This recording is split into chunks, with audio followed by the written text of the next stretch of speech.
ಎಲ್ಲರಿಗೂ ನಮಸ್ಕಾರ. ಎಲ್ಲ ವಿದ್ಯಾರ್ಥಿಗಳು ಹಾಗೂ ಪೋಷಕರಿಗೆ ಮಾಧ್ಯಮಗಳಲ್ಲಿ ತಾವು ನೀಟು ಪರೀಕ್ಷೆ ವಿಳಂಬ ಆಗ್ತಾ ಇರೋದ್ರಿಂದ KCET ರ್ಯಾಂಕ್ ಆಧರಿಸಿ ಯಾವ ವೃತ್ತಿಪರ ಕೋರ್ಸ್ಗಳಿಗೆ ನಾವು ಹಂಚಿಕೆಯನ್ನು ಮಾಡ್ತೀವಿ ಅದನ್ನು ಶುರು ಮಾಡಬೇಕು ಅಂತನ್ನುವಂಥದ್ದು ಒಂದು ಮಾನ್ಯ ಉನ್ನತ ಶಿಕ್ಷಣ ಸಚಿವರು ಹಾಗೂ ಮಾನ್ಯ ವೈದ್ಯಕೀಯ ಶಿಕ್ಷಣ ಸಚಿವರು ಹಾಗೂ ಕರ್ನಾಟಕ ರಾಜ್ಯದಲ್ಲಿರುವಂತಹ ಎಲ್ಲ ವೃತ್ತಿಪರ ಕೋರ್ಸ್ಗಳ ಕಾಲೇಜುಗಳ ಸಂಘದವ್ರ ಜೊತೆ ನಾವು ಒಂದು ಸಭೆಯನ್ನು ಮಾಡಿ ತಾವು ಮಾಧ್ಯಮದಲ್ಲೆಲ್ಲ ನೋಡಿದ್ದೀರಾ. ಭಾಳಷ್ಟು ವಿದ್ಯಾರ್ಥಿಗಳು ಪೋಷಕರು ಗೊಂದಲದಲ್ಲಿ ಸಹ ಕೆಲವರು ಹೌದು ಇದು ಸರಿ ಇದೆ ಅಂತ ಹೇಳುವಂಥವ್ರು ಇದ್ದೀರಾ, ಕೆಲವರು ಇಲ್ಲ ಇದು ಅನ್ಯಾಯ ಆಗಿಬಿಡುತ್ತೆ ನಮಗೆ ಕಾಯಬೇಕಾಗಿತ್ತು ನೀವು ಅನ್ನುವಂಥವ್ರು ಇದ್ದೀರಾ. ಇಲ್ಲಿ ಪಾಸಿಟಿವ್ ನೆಗೆಟಿವ್ ಎಲ್ಲದೂ ಇರುತ್ತೆ. ಆದರೆ ಕರ್ನಾಟಕ ಪರೀಕ್ಷಾ ಪ್ರಾಧಿಕಾರ ಮತ್ತು ರಾಜ್ಯ ಸರ್ಕಾರ ಎಲ್ಲ ವಿದ್ಯಾರ್ಥಿಗಳ ಹಿತದೃಷ್ಟಿಯಿಂದ 1-2% ಅವರಿಗೆ ಸ್ವಲ್ಪ ಗೊಂದಲ ಆಗ್ಬೋದು, ಟೆನ್ಷನ್ ಆಗ್ಬೋದು. ಆದರೆ ಬಹುತೇಕ ವಿದ್ಯಾರ್ಥಿಗಳ ಹಿತದೃಷ್ಟಿಯಿಂದ ಕೆಲವೊಂದು ನಿರ್ಧಾರಗಳನ್ನ ತೆಗೆದುಕೊಳ್ಳುತ್ತೆ.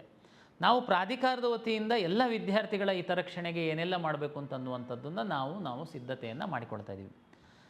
ಮಾಧ್ಯಮಗಳಲ್ಲಿ ವರದಿ ಆಗಿರುವಂಥದ್ದು ಎಲ್ಲ ಪೋಷಕರಿಗೆ ಕೆಲವರಿಗೆ ಬೇರೆ ಬೇರೆ ಥರ ಅರ್ಥ ಆಗಿರುತ್ತೆ, ಕೆಲವರು ಗೊಂದಲಕ್ಕೊಳಗಾಗಿರ್ತೀರ. ಹಾಗಾಗಿ ಪ್ರಾಧಿಕಾರದ ಮುಖ್ಯಸ್ಥನಾಗಿ ನಾನು ಒಂದು ಸಭೆಯಲ್ಲಿ ಏನು ತೀರ್ಮಾನ ಆಯಿತು, ನಾವು ಮುಂದಿನ ದಿನಗಳಲ್ಲಿ ಮೊದಲ ಬಾರಿಗೆ ಈ ಕಂಬೈನ್ಡ್ ಕೌನ್ಸಿಲಿಂಗ್ ಅಂತ ಇಲ್ಲಿವರೆಗೆ ಭಾಳ ದಿವಸದಿಂದ ಬರ್ತಾಯಿತ್ತು, ಮೊದಲ ಬಾರಿಗೆ ನಾವು ಸ್ಪ್ಲಿಟ್ ಮಾಡುವಂಥದ್ದು ಅಂತೇಳಿ.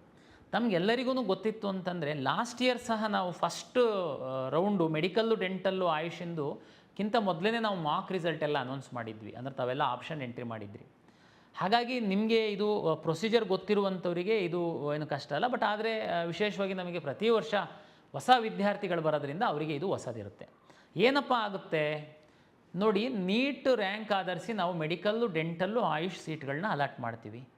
ಉಳಿದಂತಹ ಎಲ್ಲ ಕೋರ್ಸ್ಗಳಿಗೆ CET ರ್ಯಾಂಕನ್ನು ಆಧರಿಸಿ ನಾವು ಅಲಾಟ್ ಮಾಡ್ತೀವಿ.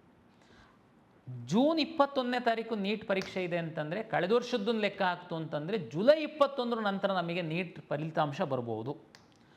ಅಲ್ಲಿವರೆಗೆ ಈ ಕೆಲವೊಂದು ಏನು ನಮ್ಮ ಇಂಜಿನಿಯರಿಂಗನ್ನೇ ಮಾಡಬೇಕು ಅಂತಿರುವಂಥವ್ರು, ವೆಟರ್ನರಿ ಫಾರ್ಮ್ ಸೈನ್ಸೇ ಮಾಡಬೇಕು ಅಂತಿರುವಂಥವ್ರು ಎಲ್ಲರನ್ನೂ ನಾವು ಕಾಯಿಸುವಂಥದ್ರಲ್ಲಿ ಯಾವುದೂ ಅರ್ಥ ಇಲ್ಲ. ಸರ್ ಇಲ್ಲ ಸರ್ ನಾವು ಮೆಡಿಕಲ್ಲೂ ಮಾಡಬೇಕು, ನೀಟ್ ಬರಿತಾ ಇದ್ದೀವಿ, ಒಂದು ವೇಳೆ ಸಿಕ್ಕಿಲ್ಲ ಅಂದರೆ ಪ್ಲಾನ್ B ನಾವು ಇಂಜಿನಿಯರಿಂಗ್ ಹೋಗಬೇಕು. ಓಕೆ, ನೀವು ಏನು ಚಿಂತೆ ಮಾಡೋದು ಬೇಡ. ನಾವು ಏನು ಮಾಡೋಣ ಅಂತ ತೀರ್ಮಾನ ಮಾಡಿದ್ದೀವಿ. ಮಾನ್ಯ ಸಚಿವರ ಒಂದು ಅಧ್ಯಕ್ಷತೆಯಲ್ಲಿ ಎಲ್ಲ ವಿದ್ಯಾರ್ಥಿಗಳ ಹಿತದೃಷ್ಟಿಯಿಂದ ನಾವು ಈ ನೀಟ್ ರ್ಯಾಂಕನ್ನು ಹೊರತುಪಡಿಸಿ ಉಳಿದಂಥ ಕೋರ್ಸ್ಗಳಿಗೆ ನಾವು ಕೌನ್ಸಿಲಿಂಗ್ ಶುರು ಮಾಡ್ತೀವಿ. ನೀವು ನೀಟು ಪರೀಕ್ಷೆ ಬರಿತಾ ಇರುವಂಥವರು, ನಮ್ಮ KCET ಪರೀಕ್ಷೆ ಬರೆದಿರುವಂಥವರು ಸಹ ತಮಗೆ ರ್ಯಾಂಕ್ ಇರುತ್ತೆ. ತಾವು ಇಲ್ಲಿ ಸಹ ಪ್ಲಾನ್ Bಗೋಸ್ಕರ ಏನು ಇಂಜಿನಿಯರಿಂಗೋ ವೆಟರ್ನರಿನೋ ಫಾರ್ಮ್ ಸೈನ್ಸೋ ಏನು ಮಾಡಿರ್ತೀರ ತಾವು ಆಪ್ಷನ್ ಎಂಟ್ರಿ ಮಾಡಿ. ನಾವು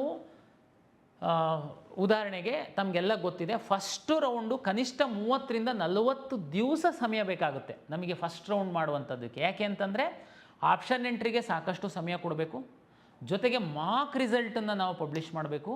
ಮಾಕ್ ರಿಸಲ್ಟ್ ಆದಮೇಲೆ ಮತ್ತೆ ತಮಗೆ ರೀಅರೇಂಜ್ ಮಾಡ್ಕೊಳ್ಳುವಂಥದ್ದಕ್ಕೆ ಅವಕಾಶ ಕೊಡಬೇಕು. ಅದ್ರ ನಂತರ ಪ್ರಾವಿಷನಲ್ ರಿಸಲ್ಟ್ ಮಾಡಿ ನಾವು ಫೈನಲ್ ರಿಸಲ್ಟು, ಅಂದರೆ ಮಿನಿಮಮ್ ನಾವು ಏನೇ ಪ್ಲ್ಯಾನ್ ಮಾಡ್ತು ಅಂತಂದ್ರೂ 30-40 ಡೇಸು ಫಸ್ಟ್ ರೌಂಡಿಗೆ ನಮಗೆ ಬೇಕಾಗುತ್ತೆ. ಅಂದರೆ ಲೆಕ್ಕ ಹಾಕಿ 21ನೇ ತಾರೀಕು ನೆಕ್ಸ್ಟ್ ಮಂತ್ ಇದೆ ನೀಟು, ಆಗೋಗ್ಬಿಡುತ್ತೆ.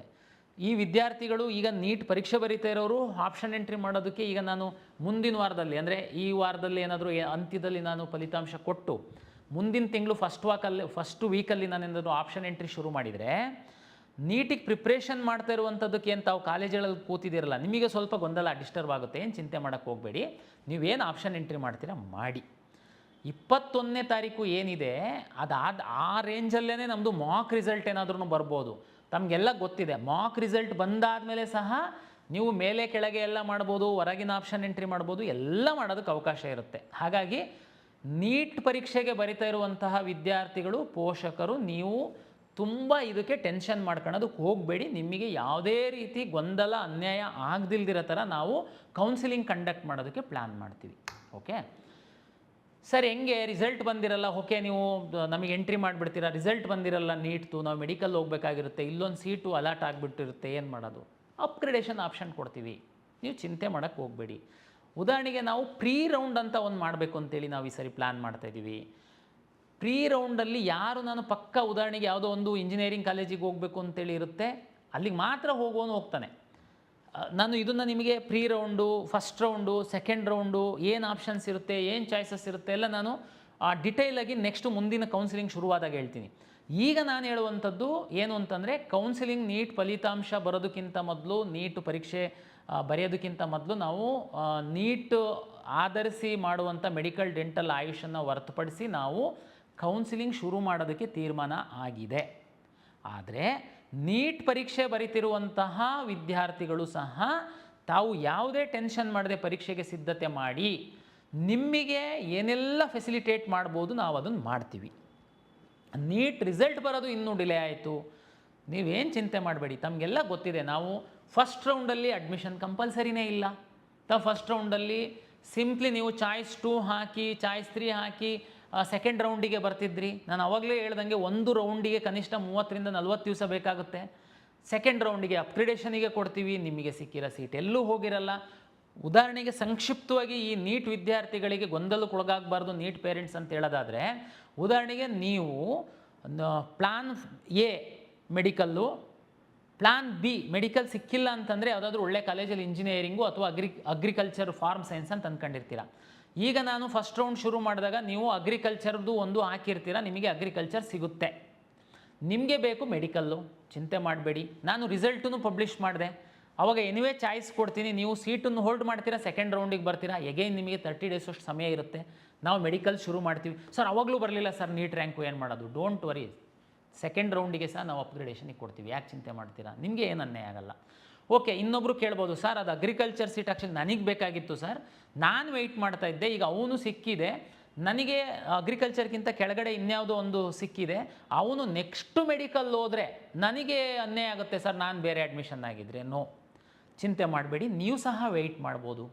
ಯಾರಿಗೆ ಕ್ಲಾರಿಟಿ ಇದೆ, ನನಗೆ ಬೇರೆ ಆಪ್ಷನ್ನೇ ಇಲ್ಲ, ನನ್ನ ಫಸ್ಟ್ ಪ್ರಿಯಾರಿಟಿ ಇದೆ, ನೀವು ಹೋಗಿ ಅಡ್ಮಿಷನ್ ಆಗ್ತೀರಾ. ಯಾರು ಇಲ್ಲ ನಾನು ವೆಯ್ಟ್ ಮಾಡ್ತೀನಿ, ಮೆಡಿಕಲ್ ಹುಡುಗರು ಏನಾದರೂ ಅಗ್ರಿಕಲ್ಚರ್ ಬಿಟ್ಟು ಮೆಡಿಕಲ್ಲಿಗೆ ಹೋಯ್ತು ಅಂತಂದರೆ ನಾನು ಅದ್ರದ್ದು ಆಸ್ಪರೆಂಟ್ ಇದ್ದೀನಿ, ನಂದು ಜಸ್ಟ್ ಕಡಿಮೆ ರ್ಯಾಂಕ್ ಇದೆ, ನಾನು ಅಗ್ರಿಕಲ್ಚರ್ ಸಿಗ್ತೀನಿ ಅನ್ನುವಂಥದ್ದಿತ್ತು ಅಂತಂದರೆ ನಿಮಗೆ ಸಹ ಅನ್ಯಾಯ ಆಗಲ್ಲ, ಅಪ್ಗ್ರೇಡೇಷನ್ ಆಪ್ಷನ್ ಕೊಡ್ತೀವಿ. ಹಾಗಾಗಿ ಕರ್ನಾಟಕ ರಾಜ್ಯದಲ್ಲಿ ಹಿಂದಿಂದನೂ ಕಂಬೈನ್ಡ್ ಕೌನ್ಸಿಲಿಂಗ್ ಮಾಡ್ಕೊಂಡು ಬಂದಿರುವಂಥದ್ದು. ಆದರೆ ಕಾಲಕ್ಕೆ ತಕ್ಕಂತೆ ಕೆಲವು ಬದಲಾವಣೆಯನ್ನು ಮಾಡಬೇಕಾಗುತ್ತೆ ನಾವು. ಆ ಹಿನ್ನೆಲೆ ಒಳಗಡೆ ನಾವು ಮಾಡ್ತಾಯಿದ್ದೀವಿ. ಹಂಗಂತೇಳಿ ಒಂದು ವರ್ಗದ ವಿದ್ಯಾರ್ಥಿಗಳಿಗೆ ಬಹಳ ದೊಡ್ಡ ಅನ್ಯಾಯ ಆಗುತ್ತೆ ಅಂತನ್ನುವಂಥದ್ದು ಏನು ತಾವು ಭಾವಿಸ್ಬೇಡಿ. ಎರಡೂ ವರ್ಗದ ವಿದ್ಯಾರ್ಥಿಗಳಿಗೆ ನಾವು ಅನುಕೂಲ ಆಗುವ ನಿಟ್ಟಿನಲ್ಲೇ ನಾನು ಡಿಸೈನ್ ಮಾಡ್ತಾಯಿದ್ದೀನಿ. ಹಾಗಾಗಿ ತಾವು ಧೈರ್ಯವಾಗಿರಿ. ನೀಟು ಹೊರತುಪಡಿಸಿ ಇಂಜಿನಿಯರಿಂಗ್, ಬೇರೆ ಬೇರೆ ಅಲೈಡ್ ಹೆಲ್ತ್ ಸೈನ್ಸ್, ಅಲೈಡ್ ಕೋರ್ಸಸ್ಸಿಗೆ ಹೋಗುವಂಥವ್ರು ಏನಿದ್ದೀರಾ, ದಯಮಾಡಿ ತಾವು ಕಾಲೇಜ್ಗಳು ಹೇಗಿದೆ, ಲಾಸ್ಟ್ ಇಯರ್ ಕಟ್ ಆಫ್ ಏನಿತ್ತು, ಯಾವ ಕೋರ್ಸಿಗೆ ಉದ್ಯೋಗ ಅವಕಾಶಗಳಿದ್ದಾವೆ, ಇದನ್ನೆಲ್ಲ ಸ್ಟಡಿ ಮಾಡಿ. ನೀಟ್ ವಿದ್ಯಾರ್ಥಿಗಳು ನೀವು ಕೌನ್ಸಿಲಿಂಗ್ ಬಗ್ಗೆ ಏನು ಚಿಂತೆ ಮಾಡಬೇಡಿ, ನಾವಿದ್ದೀವಿ ಅದನ್ನು ನೋಡ್ಕೊಳ್ಳಿಕ್ಕೆ. ತಾವು ನೀಟು ಪರೀಕ್ಷೆಗೆ ಸರಿಯಾಗಿ ಅಧ್ಯಯನ ಮಾಡಿ, ಬೇರೆ ನೀವೇನು ತಲೆಬಿಸಿ ಮಾಡಬೇಡಿ. ನಿಮಗೇನೆಲ್ಲ ಫೆಸಿಲಿಟಿ ಮಾಡಬೇಕು, ಒಳ್ಳೆ ರೀತಿಯಲ್ಲಿ ನಿಮಗೆ ಸಿಗಬೇಕು, ಅದನ್ನು KA ಜವಾಬ್ದಾರಿಯನ್ನು ತಗೊಳುತ್ತೆ, ನಿಮಗೆ ಮಾಡಿಕೊಡುತ್ತೆ. ಎಲ್ಲ ವಿದ್ಯಾರ್ಥಿಗಳಿಗೆ ಮತ್ತೊಮ್ಮೆ ನಮಸ್ಕಾರ.